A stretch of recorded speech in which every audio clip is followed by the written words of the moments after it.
في الفيديو ده هنكمل على الفيديو اللي فات. في الفيديو اللي فات خلصنا الانجليش اسسمنت الخاص بمنارة سكيلز اسسمنت. في الفيديو ده هنتكلم عن السوفت سكيلز اسسمنت. اوكي، هنمشي فيه سوا، هنشوف اول سؤال او اكتر، اجاوب معاكم تعرفوا الفكرة عاملة ازاي، تتعاملوا ازاي مع الاسسمنت ده. والمرة دي مش هيكون مع موقع خارجي او ثيرد بارتي. الاسسمنت الخاص بالانجليش او اختبار الانجليش كان مع موقع خارجي اللي هو efset.org، والكودينج هنشوف مع بعض ان هو يبقى مع موقع خارجي برضو. انما الانجليش هو الاختبار الوحيد اللي بنعمله من جوه منصة منارة، وما بنخرجش لاي موقع تاني. فهنبدأ مع بعض هنا، هندوس take assessment now، او من هنا على طول. احنا هنا نقدر ناخد الاختبار ده عدد مرات زي ما نحب، فمفيش مشكلة، تقدر تاخده اول ما تخلص الانجليش اللي فوق، تقدر تعمل الاختبار ده على طول وتحسن مستواك، بعدين تحضر اجاباتك وتجهز نفسك وتاخد الاختبار مرة ثانية عادي. ف take assessment now. هيفتح دلوقتي في صفحة جديدة، محتاجين ندوس بس على الزرار ده، فهنعمل كده start assessment now. فتح صفحة جديدة هنا. هنا بيعرفنا الاسسمنت ده بيشتغل ازاي، او الاختبار ده بيشتغل ازاي. هنتسأل مجموعة اسئلة ورا بعضها، كل سؤال هنحتاج ان احنا نقف ونحضر اجابته، وبعديها ندوس start recording، معناه ان احنا هنجاوب بصوتنا مش بالكيبورد، مش هنكتب الاجابة، لا هنقول الاجابة. هنا بيقول لنا ان احنا اجابتنا محتاجة تكون واضحة بقدر الامكان، ونقول امثلة ونتكلم بثقة، ولما نخلص ندوس على زرار recording علشان نحفظ الإجابة بتاعتنا، وندوس next question عشان ندخل على السؤال اللي بعده. هنا الأسئلة نفسها هتتقال لنا بالصوت وإحنا هنجاوب بالصوت برضه، تمام. فهنا بيديلك خيار إنك تختار الانترفيور بتاعك اللي بيعمل لك الانترفيو عايز صوته يبقى عامل إزاي. تقدر تختار أي صوت هنا. This is a sample voice. How do I sound? اوكي، انا قادر اسمع الصوت واضح عادي. تقدر تختار اي صوت من هنا، اعتقد بنات ولاد ايا كان، اختار اي صوت مش تفرق كتير. وبعديها begin assessment. Tell me a bit about yourself, your experience, your skills, and your goals. اوكي، هنا بيسألنا اول سؤال. The assessment started. بعديها الانترفيور بيقول لنا tell me a bit about yourself, a bit about. اوكي، مش مشكلة. your experience, your skills and your goals. طبعا الكلام ده متكرر زي ما انتم شايفين. your skills الدنيا مش متظبطة قوي، بس ده على حسب ال AI. يعني ده يعتبر لايف AI بيترجم، بيحول الصوت لنص لحظيا، فمش ضروري يكون دقيق قوي يعني. كل الأسئلة هم 5 أسئلة، مش أكتر من كده. ده أول سؤال، عرف نفسك، اتكلم عن خبراتك، مهاراتك وأهدافك، صح، حاجة زي كده. لما أجهز المفروض أدوس على start recording أو ابدأ التسجيل، وهنا أقدر أغير الصوت اللي بيكلمني دايما اللي سمعناه دلوقتي. علشان أجاوب أنا هدوس هنا علشان أسجل الإجابة بتاعتي، والإجابة بتاعتي هتظهر هنا ككلمات. الكلمات غالبا مش هتبقى مظبوطة بالظبط زي ما شفنا هنا. هو قال الصوت مظبوط، بس اللي اترجم هنا، اللي اتكتب هنا مش مظبوطة قوي، فاحتمال ده يحصل هنا. ولو ده حصل هتحتاج انك تعيد الإجابة تاني مش أكتر. هو ده كل الموضوع يعني. لو الكلام اللي مكتوب هنا مش هو نفسه اللي انت قلته، في كلمة غلط أو حاجة زي كده، محتاج تعيده من الأول بس لحد ما تبقى مظبوطة كفاية، تمام. هنا علشان نسجل هجاوب أي إجابة.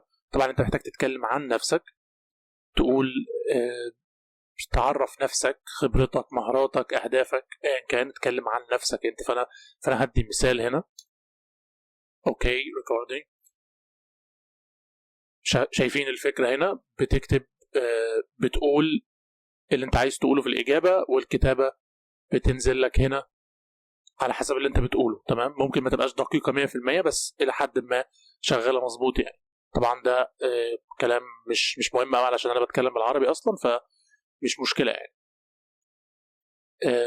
لو دوست تاني الإجابة هتنتهي، هتبقى خلصت هنا. فخلونا نجرب. اوكي خلصنا. طبعا اجابتي ما كانتش مظبوطه قوي، فممكن تقول، وده غالبا هيواجهك كذا مره، هتلاقي اجابتك على السؤال مش مظبوطه قوي، فهتحتاج انك تعيد. هنضطر ان احنا نعمل حاجه زي دي، ونبدا من الاول تاني على طول. انا خرجت ودخلت بسرعه زي ما انت. Tell me a bit about yourself, your experience, your skills, and your goals. اوكي، سمعنا السؤال هنا بلخبط شويه، بس سمعنا السؤال ايه هو، فهنجاوب الاجابه. خلينا نقول ان المره اللي فاتت كنت بجاوب بس اجابتي ما كانتش مرضيه، ما كنتش فاكر كل حاجه عايز اقولها، طولت وقفت فيها كتير، اتلخبطت، حصل اي مشكله زي كده، فعدت من الاول على طول علشان دلوقتي انا جاهز، حضرت اجابتي فهقولها بشكل افضل يعني. فهدوس start record and answer. Hi, I'm Hakim, a software developer from Cairo. I'm currently working on Salty and other tech projects. My main focus is web development, but I also have a deep interest in mathematics and psychology and some trading on the side. I've worked as a software engineer in startups and freelance roles where I crossed 10K on Upwork, and in 2020 I joined Basque Hills, a US-based startup, as a lead developer, securing $2 million in funding and leading a team to build a telehealth platform that improves healthcare for doctors and patients. The digital healthcare experience for patients, doctors, entrepreneurs, and even developers. I also won a national STEM competition in 2019, which sharpened my skills in math, chemistry, and physics. And I already got my degree in chemistry, but I'm currently pursuing my Bachelor of Engineering in Computer Science Engineering at university while continuing to expand my development skills. طيب. That's it. Done. اوكي، انا جاوبت زي ما شفتوا. ده السؤال ودي الإجابة. طبعا محتاجين تقروا الكلام اللي مكتوب هنا وتشوفوا هل هو فعلا ده اللي انتوا قلتوه ولا لا. في حاجة ما اتكتبتش، في حاجة قلتوها بس ما اتكتبتش، في حاجة متلخبطة زي ما شفنا هنا، في حاجة بتتلخبط ساعات، فمحتاج تتأكد. شغال صح، شغال. محتاج أكمل أخلص باقي الأسئلة كلها زي ما قلنا إن هم 5 أسئلة، ده السؤال الأول منهم، فأنا محتاج أخلص كمان 4 أسئلة، وبعديها لو السكور، لو النتيجة النهائية مش عجباني أقدر أعيد من الأول، وأقدر أعيد من الأول كل مرة النتيجة تكون مش عجباني لحد ما أوصل للنتيجة اللي تعجبني. النتيجة بتكون من 0 ل5، عادة بتاخد 1 2 أو 3 لو الإجابات كويسة، بس أنت ممكن تفضل تحاول لحد ما تجيب 4 أو 5. صح، 5 و5 ليه لأ؟ أوكي. next question. How do you keep up to date with tech? Okay, how do you keep up to date with tech? اوكي، هتجاوب على السؤال زي ما هو كده، هتفكر ايه اللي انت بتعمله عشان تكيب اب وذ تك. بتشوف اخر الاخبار، بتتابع الدنيا ازاي، بتتعلم ايه جديد، ازاي السكيلز الجديده، بتشتغل على السكيلز اللي معاك اوريدي، بتتعلم تولز جديده، بتعمل ايه بالظبط. فدي الاجابه اللي المفروض تقدمها هنا. زي ما قلنا هدوس على الزرار ده، هقول الاجابه هتتكتب هنا تلقائيا وهتضاف للمحادثه، يعني في النهايه المحادثه كلها بتبقى فوق هنا. ده تاني سؤال من ال5. خلونا نجاوب whatever. I stay up to date with tech in a few ways. First, I regularly follow key industry blogs, websites, and even newsletters like Hacker News and Div2 and Smashing Magazine to keep track of the latest trends. And of course, Twitter or X.com now. And as usual, almost every day, YouTube. I also take courses on platforms like Udemy and Coursera when I want to dive deep into specific new technologies. Another important way is through hands-on practice. I like to experiment with new tools or frameworks on my personal projects and sometimes I contribute to open source projects as well to like sharpen my skills further.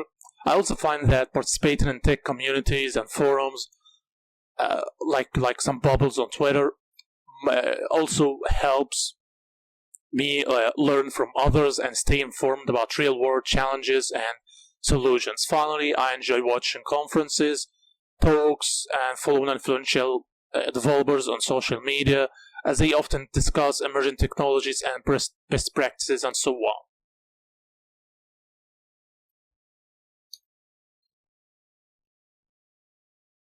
اوكي، دي اجابه السؤال الثاني. whatever، عايز تجاوب اجابه ايا كانت الاجابه بتاعتك المفروض تكون مختلفه، كل واحد اجابته هتكون مختلفه عن الثاني. المهم اجابتي لحد ما اللي انا قلته. ف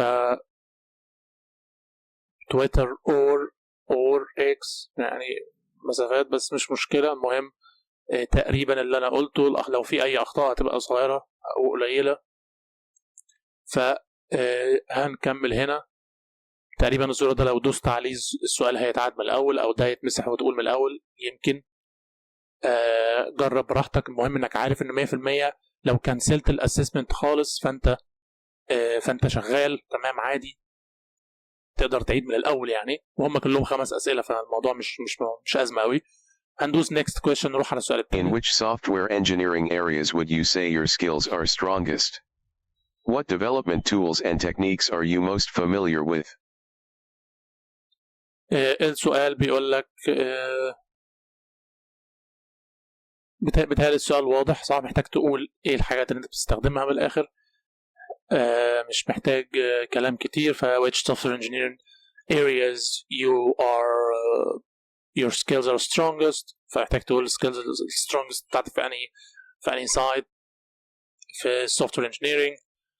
التولز اللي بتستخدمها في development، techniques that you're most familiar with. so ده اللي محتاج تتكلم عنه. هتدوس هنا، هتجاوب الإجابة أيا كان الإجابة هتكون إيه. ممكن تقول اللي أنت تعرفه، مش محتاج تحضر كتير. محتاج بس تخلص التست ده الأول مرة واحدة، الأسسمنت ده محتاج تجو through it، تمر ب5 أسئلة، تجاوب عليهم، تخلص، تاخد سكور، تشوف السكور ده كام. خلينا مثلا نقول إنه طلع 2 من 5، فأنت هتقول 2 من 5 مش كفاية، أنا عايز المستوى بتاعي يبقى أحسن من كده. فهتروح رايح تتدرب صح، تحضر إجابات، تحضر نفسك، تبقى حاضر ذهنك كده حاضر، وترجع تاخد التست مرة كمان. فالسكور بتاعك هيتحسن، نتيجتك هتبقى بدل 2 من 5 هتبقى 3 من 5 صح؟ ده اللي المفروض تعمله. وزي ما شفنا بتجاوب، بتدوس processing next Have question. you worked on a team to solve a problem? What is important about the culture of a team? نفس الفكرة، هتجاوب إذا أو لأ، ولو هتكمل السؤال الثاني. فهتدوس record، هيبدأ recording. هتقول yes I have or whatever right، وهتكمل وتتكلم عن أيا كان اللي في بالك. عايز تحضر، عايز تتكلم عن اللي في بالك. عايز زي ما قلت، بالنسبة لي في رأيي لازم تمشي في الامتحان ده الأول مرة واحدة الأول، تجرب كل الأسئلة، تجاوب أي إجابات دلوقتي، وبعديها تشوف السكور كام وتبدأ تشتغل عليه، تإتريت يعني، تاخد الفيدباك. هتاخد الفيدباك من ده اللي هو مثلا 2 من 5. أوكي، النتيجة بتاعت 2 من 5، فده مش كفاية. فهتروح عامل تحسن من مستواك وتدخل تمتحن تاني، تحضر إجاباتك مثلا، تعرف تكتبها. تحضير اي حاجه هو انك تكتبها، مش كفايه انك تفكر في الموضوع، محتاج تحطه في كلمات صح. اكتبه في نوتة او notion.com، اكتب اللي انت عايزه فيها. ولما بتكتب الحاجه بتقدر تبقى واثق فيها اكتر، وتبقى الحاجه ممسوكه، تقدر ترجع لها، تقدر تحسنها، تطورها كل يوم وهكذا. فبتخلص الاجابه بتدوس هنا processing next Describe question. a situation when you needed to motivate a coworker. What approaches worked best for this? نفس الفكرة. السؤال بتدوس علشان تجاوب إجابتك. السؤال هنا بيتكلم برضو على فكرة التيم. محتاج توصف موقف كنت محتاج تحمس زميل ليك في الشغل في التيم، فإيه الطرق اللي انت عملتها اللي هو اللي نفعت معاك لو جربت اكتر من طريقه، ايه افضل طريقه نفعت معاك في حاله انك كنت محتاج تحمس وتشجع حد معاك في التيم، او التيم لو انت التيم ليد وات ايفر. فهتتكلم عن وات ايفر الموقف ده ايه، موقف 2 ايا كان، اتكلم زي ما انت عايز تتكلم. لو ما كنتش في تيم خالص برضه ممكن تجاوب تقول ده، يعني قول اجابتك ايا كان اجابتك ايه. انت دلوقتي في الانترفيو وبتجاوب، خلص اجابتك بتدوس على الزرار تاني. Thank you. This is the end of the assessment. Thank you. This is the end of the assessment. Okay. Your assessment has ended. Thanks for taking this assessment. Your results will be available shortly. ده الملخص كله. ممكن تاخد الملخص copy. Interesting. So حطينا الزرار هنا copy. خد كل حاجة هنا من copy، حطها في النوتة بتاعتك او على notion.com علشان تراجعها وتعرف تحسنها المرة الجاية، لان ايا كان السكور اللي انت هتاخده دلوقتي غالبا مش هيبقى بيرفكت، مش هيبقى 5 من 5، 5 نجوم من 5 نجوم او حاجة زي كده، لا هيبقى اقل، فهيبقى 1 أو 2 أو 3، فهتبقى عايز تخليه 5 صح، هتبقى عايز تخليه 4. فاللي هتعمله هو انك تدوس كوبي، تروح على notion.com او حاجه زي كده، notion.so زي كده، بتعمل فيه حساب، بيبقى عندك صفحات كتير، بتكتب صفحة جديدة بتكتب فيها منارة skills assessment، ممكن تقول soft skills وتنزل تحت تحكي اللي انت عايز تحكيه او تعمل paste، يبقى معاك الانترفيو. ممكن هنا تقول soft skills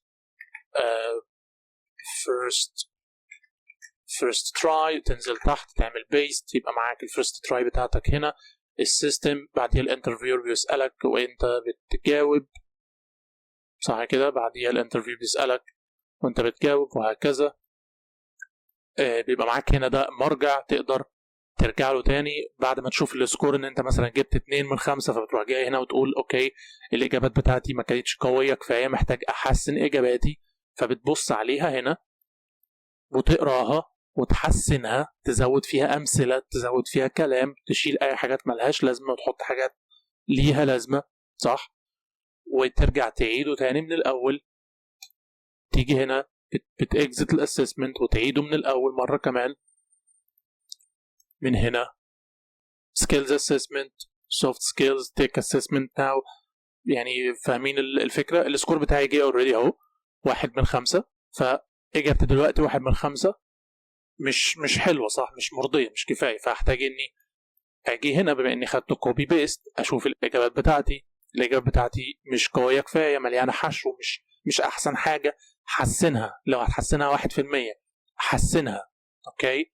وخلي بالك محتاج تفتكر ان مش كل حاجه بتقولها في الاجابه بتتكتب، فانت محتاج تحسن صوتك، تعلي صوتك وانت بتجاوب، علشان الاي اي وهو بيحول كلامك لنص ممكن يغلط زي ما شفنا كذا مره. فدي محتاج برضو تاخدها في الاعتبار، ان ممكن اجابتك تكون كويسه بس الاي اي وهو بيحول كلامك لنص بيغلط او بيكرر حاجه، او زي ما شفنا هنا دي تويتر or x.com، ده مش موقع اصلا، انا قصدي تويتر or او x.com صح، اللي هو تويتر دلوقتي بقى اسمه x.com، فحاجات زي كده هتلاقيها بتحصل، فمحتاج تعيد مره كمان تحسن، بس كمان تحسن صوتك علشان الحاجات اللي زي كده الاي اي ما يغلطش فيها. تمام، تاخد بالك منها وتقولها ببطء وتحط مسافات ما بين الكلمات في الحاجات اللي الاي اي ما بيعرفش يلقطها بسلاسه وسهوله يعني. بس خلصوا كذا مره على كذا يوم لو عايز لحد ما تجيب السكور اللي انت عايزه، ايا كان السكور ده عامل ازاي. هنا 1 من 5 بيحاول يقول لك حاجات لحد ما تساعدك في الاسئله اللي انت جاوبتها. هم 5 اسئله هنا برضو، على لو عايز تراجعهم، لو ما عملتش الكوبي هتلاقي الاسئله هنا تاني وتشوف الفيدباك. خدت 1 من 4 على كل سؤال من دول، ف ايا كان ممكن تدوس علشان تشوف الفيدباك. او هنا how do we score، محتاج تقرا دي، لو جبت 1 من 5 ده معنى ايه، ولو جبت 5 من 5 ده معنى ايه. والquestion 1 محتاج تشوف الفيدباك بتاعه، لو عايز هتشوف السؤال وهتشوف الإجابة بتاعتك. هنا محتاج تقرا what this means 1 من 4، دي لحد ما بتبقى عامة شوية، ما بتبقاش مخصوص بالظبط عن اللي انت قلته، بيبقى يعني general evaluation، ما لقاش الحاجات اللي هو كان مستنيها فبيدي لك 1 من 4، صح؟ لقى ربع الحاجات اللي انت المفروض كنت تقولها مثلا يعني. ف هنا مفيش فيدباك مخصوص، بس بيدي لك بشكل عام المعنى بتاع 1 من 4. لو جبت السكور بتاعك 1 من 4 ده بيكون معناه لو عايز فيدباك مخصوص بالظبط على اللي انت قلته المفروض بيكون موجود، بس حاليا due to a technical problem we're unable to provide any feedback for you on this answer. So زي ما انت شايف حاليا مؤقتا مش هيكون في فيدباك مخصوص على الإجابة دي، بس السكور على الأقل موجود. ولو 1 من 4 مش عارف معناها ايه، بتقرأ whatever اللي مكتوب هنا علشان تعرف معناها ايه. بالنسبة لكل سؤال، ده كان السؤال الأول. تعمل كده مع باقي الأسئلة، تحسن إجابتك لكل سؤال بشكل منفرد، وبعديها تدخل تاخد الامتحان مرة كمان. لو عايز تعرف كل سكور معناه ايه، يبقى دي 1 اللي انت جبتها في كل الأسئلة، بتبدأ بيها وبتحاول تحسن من نفسك لحد ما تجيب 2. فأوكي حلو، تجيب 3 تمام أحسن، تجيب 4 ويمكن توصل ل5 وكده تبقى مرضي. يعني ممكن تبقى مرضي بأي حاجة من دول، صح؟ فهتحتاج تعيد الامتحان أكتر من مرة لحد ما توصل للليفل اللي انت مرضي عنده، وبعديها to move on. that's it بالنسبة للفيديو ده. والفيديو اللي جاي إن شاء الله هتكلم عن الكودين assessment، وهيكون مش على منارة زي ده بالظبط. ده كان على منارة، ما خرجناش بره الموقع، فتحنا في صفحة جديدة بس كنا على نفس الموقع. إنما ده هيكون على موقع مختلف، موقع codesignal.com. فهتلاقوا الدنيا مختلفة شوية. هتكلم عن الموضوع من أول لآخره في الفيديو الجديد إن شاء الله. ما تنساش تعمل لايك، سبسكرايب للقناة، اعمل التنبيه علشان يوصلك أي إشارات للفيديو الجديد. و that's it. سلام.